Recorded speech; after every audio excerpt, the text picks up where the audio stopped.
Olá para você de casa. Hoje nossa planta é o abacate, nome científico Pérsia americana. Esse nome científico refere-se ao avocado, um tipo de abacate. Existem vários tipos de abacate, cruzamentos entre si hoje em dia, mas essa planta que nós estamos trazendo aqui é justamente essa que eu disse. O abacate é uma planta nativa da região central das Américas, especialmente ali no México, Equador, E lá é muito utilizado, especialmente no México, contra vários tipos de doenças, já pelos índios há bastante tempo. É uma planta que é uma árvore, pode crescer de 12 até 20 metros de altura, bastante frondosa, muito densa com suas folhas, e gera um fruto que é normalmente consumido e utilizado em saladas também, vitaminas. Inclusive, os índios mexicanos deram o nome de abacate na sua língua natural, como se fosse uma tradução para o português, referenciando-se a testículos. E se a gente observar o fruto, realmente lembra um testículo de ser humano, do homem em si. O abacate, inclusive, é utilizado e foi espalhado para Equador, Colômbia, Brasil, América do Sul, inclusive para a América do Norte também. Aqui nas Américas, desde os Estados Unidos até o Brasil e a Argentina, é bastante cultivado.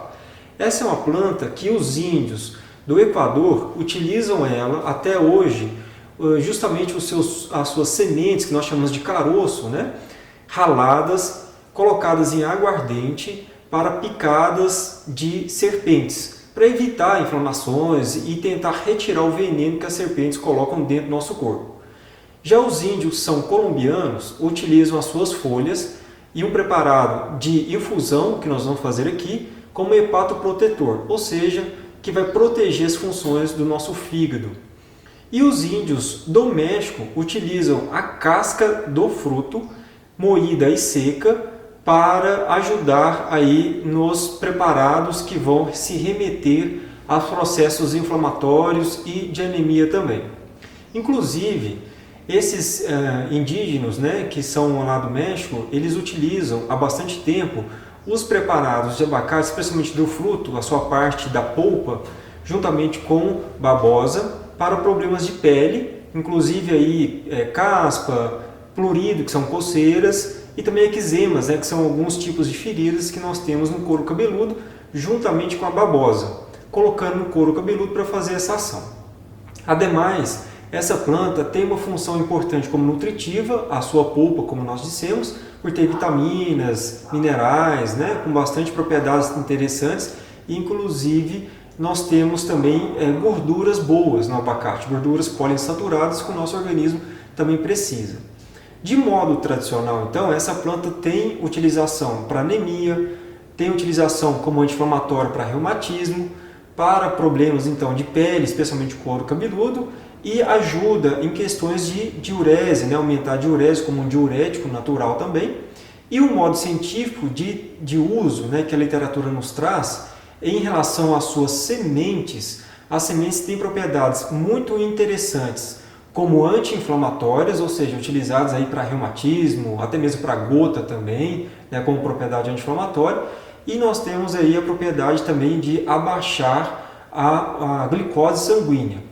Já as folhas têm uma propriedade diferente. As folhas têm uma propriedade relacionada aí à sua ação diurética, muito boa, muito interessante, mas também uma atividade para baixar o colesterol já bastante relatada na literatura científica.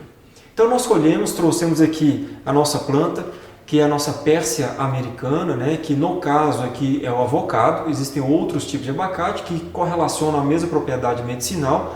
Colhemos, trouxemos aqui, retiramos folha por folha, fizemos a higienização de cada uma das folhas na parte anterior e posterior, frente e verso da folha, e aí a gente vai fazer a utilização dela numa certa quantidade. Qual que é essa quantidade? A quantidade que se preconiza na literatura é 1 colher de sopa para 150 ml, ou seja, 0,6 gramas de planta para 150 ml, que é basicamente um copo americano. No nosso caso, nós usamos então um pouquinho a mais, que são para 500 ml a quantidade do nosso recipiente aqui. Aqui está a folha que nós higienizamos, a gente percebe que ela tem nervuras aqui. Você pode retirar essa nervura central e utilizar somente a parte da folha, ou se você quiser usar como a parte inteira também da nervura. Só que a nervura ela não tem propriedades medicinais, né? O que vai ter propriedades medicinais é a folha realmente em si. Com o auxílio de uma tesoura, ou se você desejar mesmo com a mão, aqui nós vamos usar a tesoura, a gente precisa fazer esse processo que é picotar, né? Ou se for utilizar os dedos da mão aí, rasurar ou rasgar essa folha para poder fazer a utilização. Como eu disse, pode ser feito a retirada dessa nervura, ou se vocês preferirem, utilizar somente a folha. Essa quantidade aqui é para 500 ml e nós vamos fazer o preparado do nosso chá do tipo infusão. Vamos ao preparo então?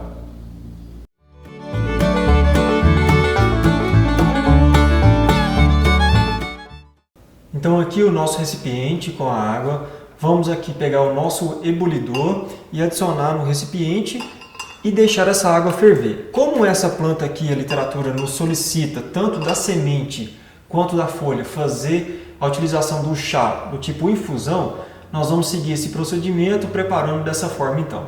Então aguardamos a fervura da água, vamos pegar uma panela de aço inoxidável, sempre importante ser uma panela de aço inoxidável para não deixar resíduos no chá.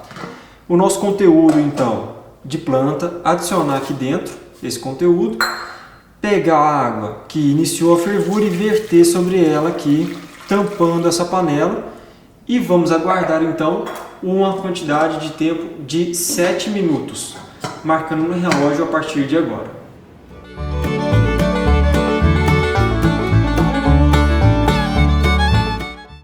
Aguardamos então 7 minutos aqui, vamos pegar o mesmo recipiente que nós aquecemos a água, né, deixamos entrar em ebulição para fazer a filtragem, justamente aqui para ver como que ficou o nosso preparado de hoje, visualmente e com sabores, né?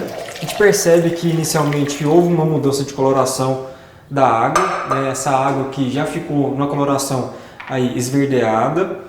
O cheiro da folha, quando a gente esmaga ela me remete a um cheiro de goiaba verde, né? Quando nós vamos comer uma goiaba verde, é o cheiro que me apresenta da folha, né?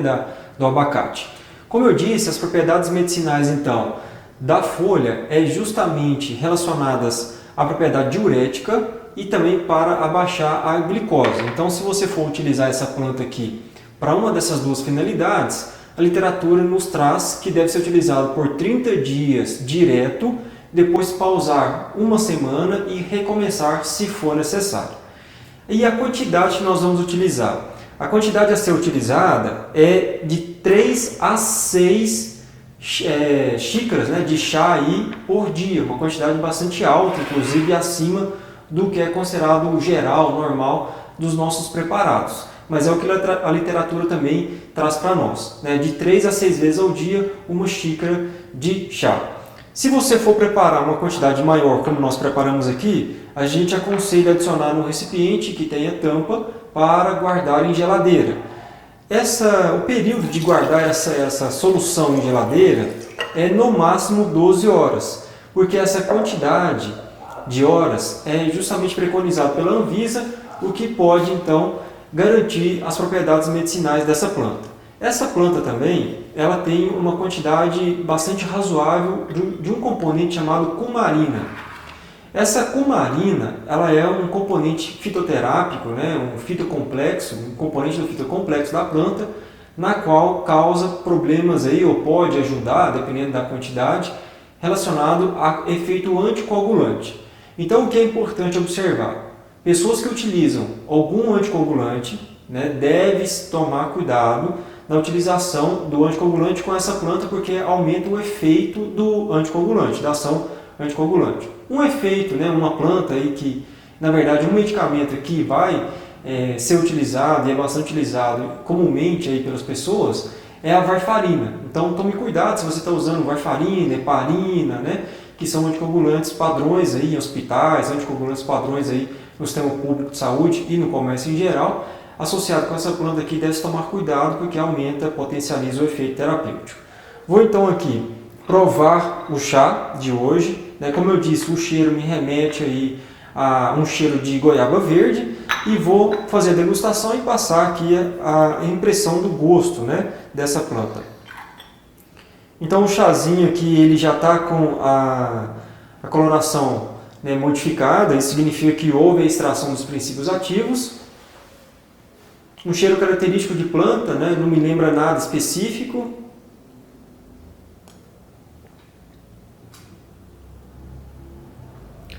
Não é amargo, mas também não é doce, né? Ele não tem uma característica específica, né? A gente diz que é uma propriedade sui generis, né? Uma característica da planta, não remete a nenhuma outra planta, alguma outra fruta, nada desse tipo. Então é uma característica específica da planta, a qual nós falamos sui generis, né? Que é justamente isso. Se você precisar de adoçar, a gente recomenda então fazer aí a utilização ou de mel de boa qualidade ou de açúcar mascavo, que são os dois principais para adoçar. Ou se você preferir também um adoçante, né? Se você então precisar adoçar, pode utilizar a estévia, que é uma planta também, existe um adoçante estévia, né? Mas a planta seria o ideal se você tiver em casa, porque gera um gosto mais adocicado no seu chá. Mas no meu ponto de vista não há necessidade. É um chá que dá para utilizar comumente aí no dia a dia, de 3 a 6 vezes ao dia, tanto quente, morno ou frio, sem problema algum, tá bom? Então essa aqui foi a planta abacate, nós utilizamos as folhas, é possível utilizar também a semente, né, que nós falamos popularmente como caroço do abacate, mas no termo científico é utilizado como semente, né, ali que vai gerar uma nova muda, uma nova árvore. Então se você gostou, siga nós nos próximos programas e aqui a Farmácia Verde se faz presente, cultivando saúde.